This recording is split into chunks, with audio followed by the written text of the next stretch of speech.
Welcome, everybody, to our Industrial Advisors podcast. You've Bill Condon and Matt McGregor here, and we have an absolute legend joining us today, and one of my all-time favorite people in a commercial real estate industry, Dave Hibbard. Dave was a top broker in the commercial real estate industry for a number of years. He was a national rookie of the year at Grubb& Ellis, was the number one producing broker in the entire company for multiple years. Then he was transitioned into management, where he ran one of the top Grubb& Ellis offices for many, many years. He was ranked the number one trainer in the company at Grubb& Ellis for 16 years in a row. And after he was involved at Grubb& Ellis, he decided to form a company called dicuss.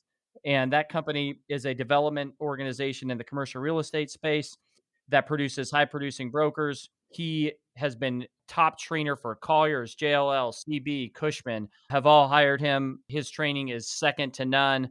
Absolutely awesome to have you here with us, Dave. Thank you for joining us. Welcome to the show. Thank you. Yeah, thanks, Matt. Thanks, Bill. Glad to be here. Yeah, and I can say, firsthand, when I was a rookie, Dave came in and did some training for us, and we have used Dave multiple times over the years because every time we do, it's worthwhile. We are more productive because of him. He has just been super instrumental in my career. So it's great to have Dave. Dave, I want to just open up with this question. You were a top producing broker, top producing manager. Why did you decide to get out of the brokerage game and get into training? Yeah, it's a great question. As a matter of fact, I thought about it because you mentioned you might say something like that. And yeah, let me back up for a minute and answer it this way, Bill and Matt. You used the word legend. Dave Hibbard's a legend, and I thought, God, I like being a legend. What is a legend anyway? So I looked it up on my browser, and I'm going to answer your question. And it says a legend is when someone finds their particular role, their calling, following their role, touching lives, and those around you. And I thought, yeah, that's what a legend is, and I guess that's me because I left the business because my calling was to develop people. I became a real estate developer of sorts, but a developer of people instead of buildings. It is just where I gravitated, and I was pulled by the universe, if you want to call it something like that, to make a difference in other people's lives. And it's just what I like. That's incredible. Well, I've really enjoyed your training over the years. And I got to ask you a question because, Phil and I know a ton of the listeners have thought they've figured out what makes a broker successful. And through the years, I got to tell you, it's confusing. Sometimes I think, oh, you got to have this personality or that personality. You got to have this trait or this background. And I would just say it's confusing because it seems like can't identify exactly what the traits are. So when we're hiring a runner, a young broker, and go, hey, this person's really going to excel. In your opinion, your professional opinion, what are the characteristics that you look for and go, this person's going to just absolutely crush it in our industry? Well, it's kind of an interviewing question almost, but you know what? When I used to recruit rookies that would come in, I looked for a history of performance. How did they do in high school? How did they do in sports? How did they do in anything? If someone has been above average, we'll call it, in everything that they've done in their past, the odds are they're probably going to do above average in brokerage if they're leaning into this industry. And so I kind of use that as a guide. But the top people like you two guys and so many others that I know are winning because of the fire they have.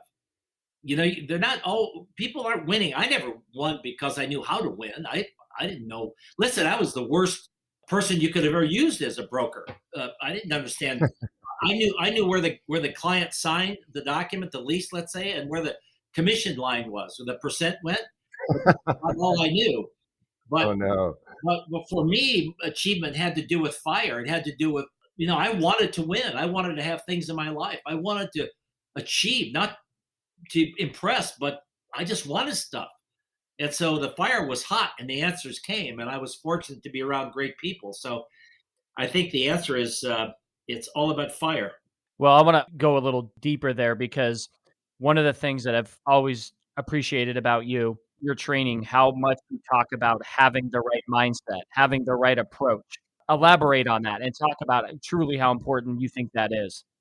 Yeah, that's back to fire bill, and mindset is really the game. I mean, for the listeners out there, you may want to hear this one. We use a formula that I picked up from a coach of mine. Intention creates mechanism. So intention, or what you declare you want, creates mechanism, as we call it, and mechanism is the how. So intention creates how. How doesn't create intention. So you can be a master at the mechanics of commercial real estate, but not do well in the business. So it's the fire that someone has, and the emotional goal, the feeling they have about wanting to achieve, and then the answers show up. And so intention creates the way. And so mindset, to me, as a matter of fact, I looked up mindset too, and it says a particular set of beliefs, or kind of the way you think type thing. And that is true. But I have a series of training on mindset now that is 5 components that I researched top brokers, and why they are like they are. And there are 5 components, and I call it mindset, but it's a little different. But that's the secret. I mean, there are just a few things that cause the bigger players to win, like you guys. Yeah, and when I say to people like Matt and like you, Bill, and I say, why are you top brokers? You guys are crushing it. You're highly respected. You survived a multitude of recessions and lava flows and the locusts coming through, and you're still alive. How did you do that? And when I ask people that who are top brokers, most times say, I don't know, I'm just like that. I work hard, but it's a lot more than that. Yeah, I've been so impressed with your process, Dave, that came out of your book for selling on converting cold calls to appointments. And I was blown away with we had hired your company once again last year to come in and train some of our young brokers, and even Bill and I attended the entire session. And I believe it's day two that you guys asked us to come in with appropriate names and contact information, but with accounts that we've never called on before. And you do a live thing in the conference room there that you get up on a board, and we make these cold calls with everybody in the room and it on speakerphone, which is challenging in itself. But I was blown away that we made 13 cold calls of companies we'd never called before as a collective team, and out of those, we got 11 appointments. Talk to us about that process, what you call, I believe, riding the bull. Yeah, right. The bullet. It's a good one, Matt. Honest to goodness, it is mind blowing to me too. I mean, how, how how this all came about was when I left the brokerage business. One of the things I wanted to do was take on the difficult task of how do you reach decision makers, because that's so hard. People don't go into selling today because they don't like that part, and I thought it's not difficult to know what to do once you get in for most people. The problem is, how do I get in and do Right. it and do it ethically and legally and morally and all that? And I wanted to solve that problem. And so my partner and I, who I ended up being married to, we were partners and wrote that book together. And so many other people like you guys have shown us little tips along the way, and we collected it and finally wrote a book with McGraw Hill. And so we found a way that if you can take the complex and make it simple, as you guys know, you can reach decision makers. There's no training company out there that I know that does that. They tell you what to do, as I said, once you get in.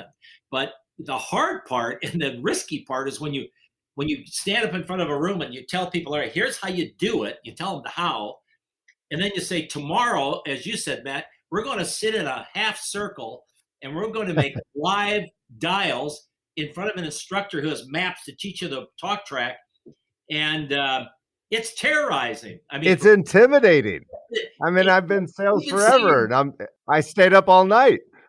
we tell the guys wear dark pants. I mean, it's a everybody's nervous. You don't want to do it. I don't know. And everyone's thinking, will it work?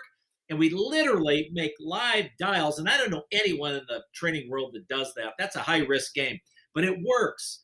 And so, yeah, it's a blast. It was fun for you guys, wasn't it? I got a great story on that. So that live training changed my life because my rookie year, you came in and you were training us. I was about 6, 7 months into the business, and we were doing the live calls. And I got a meeting with the company at the time. It was called Pacific Crest Cabinets. Well, that's where you said your mom worked there. Yeah, right, Yeah. right. That wasn't a cold call, Bill. Yeah. Yeah, yeah, Oh, yeah. you called your mother. I remember That, that very well yeah, because he said, "Hi, son," or "The sun's out," or something. yeah, love you, Yeah. love you. Yeah, no. So I call this company in the live dials, get a meeting. They were in 60,000 feet at the time, and I got the meeting, had to go compete for the business, but that meeting turned into a 60,000 square foot sale of their existing building, a build to suit sale for 185,000 square feet down in Sumner.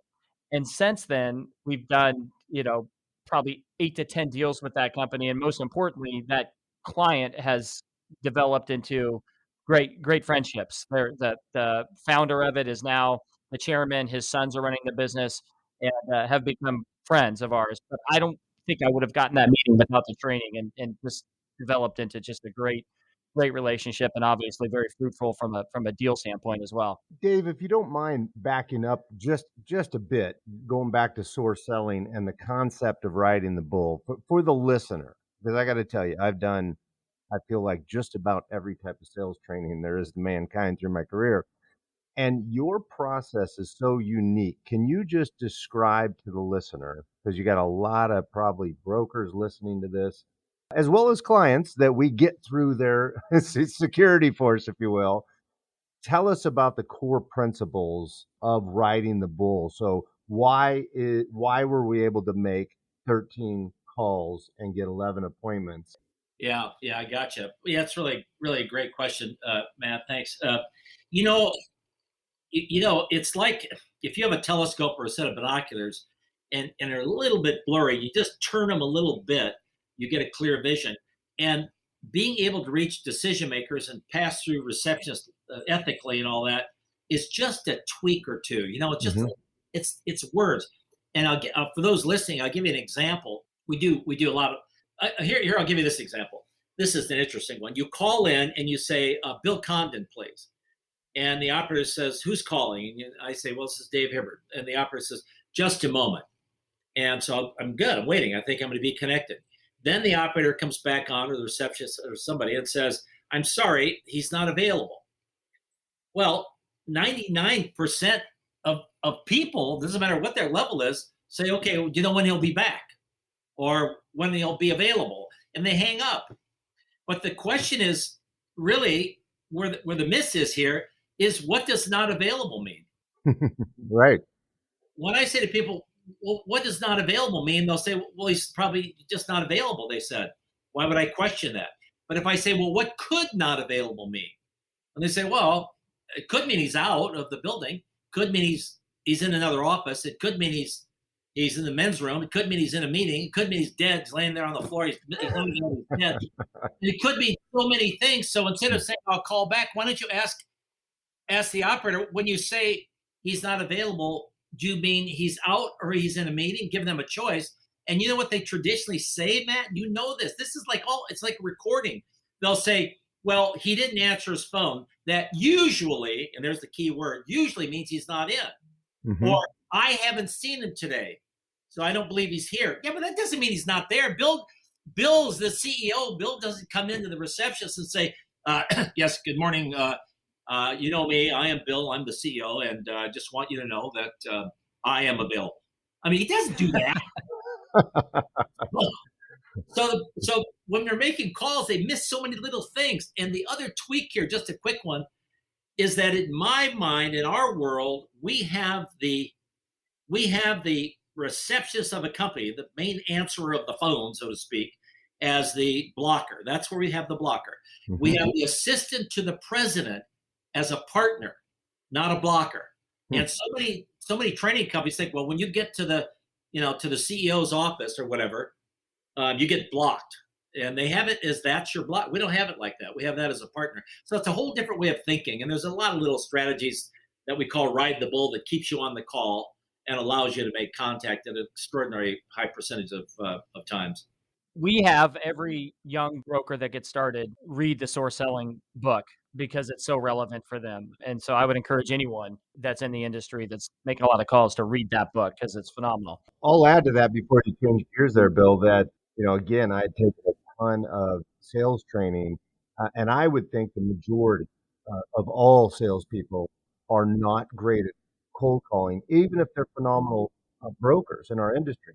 They're probably not great at cold calling, and it's the lifeblood and continues to be, even with all the technology of our business. So I would advise this book and process to even the savvy veterans out there, because this technical training, it does fine tune it. It makes you think differently. And when you call, you can do this in a very ethical way and get through. I have increased my ratio significantly in the last year. I didn't take early on. I just took it last year, and I will tell you, it has upped my game quite a bit. Yeah. By the way, Matt. By the way, Bill, listen, for those listening. I mean, you could go on. You can find a book out there that says cold calling is dead. Well, we don't use the term cold calling. We think of it as strategic contact. But nevertheless, the reason that people say, well, that's not the way to go anymore. You do LinkedIn, which you can still do, and it is good. And you do other things, but it's social media. I got it. That doesn't mean don't do those things. But the reason people say it's dead is because they don't know how to do it. And of course That's it's right. dead. It doesn't work for them. Exactly. Why would you do it? It doesn't. They don't know how to do it, so they say it's dead. It's just the old brain of the way that people have been raised in brokerage is BTN plus bell, BTN plus L. Buy the numbers plus luck. Just make a lot of calls, and eventually you'll get in, and that's ridiculous. Right. You don't have to do that. That's right. Yeah. Dave, our industry is, as you know, as competitive as it gets out there. You have been a top producing broker, top producing leader. You are in a sales training business, which is also highly, highly competitive. What I appreciate about you is how passionate you are about what you do. How have you been able to stay so relevant and so on top of your game for so many years? Thanks, Bill. It's back to the legend comment. I love what I do. I just really do. I'm inspired by it. I don't find it hard. I don't find it work. I mean, if I have an opportunity to come up to Seattle and speak to your team up there once a month, once a day, honest to goodness, it is thrilling and fun because I have the opportunity to change lives and shake the bag. I'm not I was kidding Matt before, and Matt was paying compliments to my partner Paul Madonna, who's great. And he said, Paul's really great. And I said, he is. And I said, the good thing about Paul is when you hire Paul, you don't need an insurance policy. When you hire me, you never know what's going to happen because you need to have an attorney standing by. But I love to get in and rock it and have fun and get people to have a good time and learn. So I just love what I do, Bill. And I still find joy in making a difference. Speaking of having fun, Dave, tell us a little bit about when work turns off, if it ever does for you. Tell us a little bit about your life and what you do for fun and what your family look like. What our weekends look like. Yeah, listen, I'm in my second marriage. I'm blessed. I've been married 37 years. I got lucky with a terrific woman, and I have two children that she had, and my two birth children. So we have chickens and ducks. I call them clucks because they're all we blended them all together. But I'm blessed to have a great family, and I'm blessed to have health, and I'm blessed to have a joy in what I do in my life, and so I still for fun, I go out with friends, we have dinner, or I'll be on the computer, I love to create, and I like building houses. We're building another home. We bought another house, and it's fun to build homes. And You don't build them, Dave. You just tell people like this is what I want it to look like, and listen, well, yeah, listen. I yeah. like a higher margin, so I'm in the mud pretty good. I don't, you know, if I do more, I don't actually build them. You're right, but I listen. I have a blessed life. I'm lucky. I can kind of do what I want to do these days, and where I came from, I never thought it'd turn out this way. But I'm just a lucky guy. One of the things that you said, and I remembered it from the first training, and you say it every time you do the training, but I wrote it down at the time, and I've always tried to stand by this. You said, "How do you show up?" And your advice was really show up. Don't just go to work. Go to work with energy. Go to work with passion. If you are coaching, outside of work, whatever you're doing, show up with 100%, give everything you have to whatever you're doing. And that I think is so important in all aspects of life, but you mean it. And that's one of the things I think that everybody can learn from is just show up and give it your all in whatever it is that you're doing. Yeah, listen, in commercial brokerage is one of the best careers on the planet. I love it. It made a difference in my life. It still does. I meet amazing people that want to win. It just is. Colliers is a great company. I'm blessed to work with them. I met a young man, Bill, that you introduced me to, Matt Albertine, and there's a young lady named Chloe Hilgenstein, I think it is. But two young people that are coming into the business, and although Matt's been around a little while, but it just is just a great business. Anybody that wants to get in a place where you can change your life, if you're willing to go for it, commercial brokerage is it. And if you get a hold of Matt McGregor, Bill Condon, they'll be a good director for you as well. But it's just a good business. I'm just lucky to be in it. Hey, by the way, I did want to mention one thing as a tip. I don't. It's not a new tip, but I don't find it very often in people. One of the reasons the bigger players are bigger, so to speak, are winning, is that they have declared a differentiator. And when you think about if you're going to run a Super Bowl ad, do you know how many brains are in that moment saying, "What do we do for 20 seconds?" They're going to pay $5-10 million. Look at Lady Gaga, how she's got talent, yes, but look how she differentiated herself. Look at the auto industry. Car parks itself. You don't have to drive it anymore; it drives itself. Everybody's fighting to be different and stand out, and that's how we did with training because we did how do you get in, not what you do once you get in. So it allowed us to play big. And so I encourage anyone who's listening that if you want to take at least a bold move forward, is find out how you can differentiate yourself by solving a problem for someone that no one else is solving, or if someone else is solving that same problem, how can you solve it better and different? And that is the thing. And I'm finding that people spend more time differentiating themselves. What shirt should I wear? What color should my iPhone be? What kind of iPhone? What kind of car should I buy? What color should the seats be? I mean, they what cologne should I use? Where do I get my hair done? Where do I get my manicure, pedicures? All this energy is put into differentiating, but not on their career. What they do in their career is follow the cows down the hill, get in, do like everyone else does. I always do this. Don't be cattle. And just work hard until you drop. And that's not going to cut it. You've got to find a way to stand out and support your clients and solve complex problems. And you find that in the heart of you and in the soul of you. Well said. Well, Dave, you've been instrumental in my career. I appreciate you coming on and joining us today. I think the listeners will get a lot out of it, and people should read your book. It's called Source Selling for those of you that are interested. Dave, thank you very much for joining us. Well, I'm not. Appreciate you. I'm not finished. I'd like to stay for 4 more days. I've got a lot of other points to cover here, Bill. Well, I know how you fly. You fly privately, so we don't have to fly you up. Hey, listen. Honestly, thank you both for making me feel important today and reaching out to me. And I do appreciate all the kind remarks. And I'm. It doesn't seem like I'd be that way, but I'm humbled by it. Thank you. Well, thank you for joining us. Thanks a lot, Dave.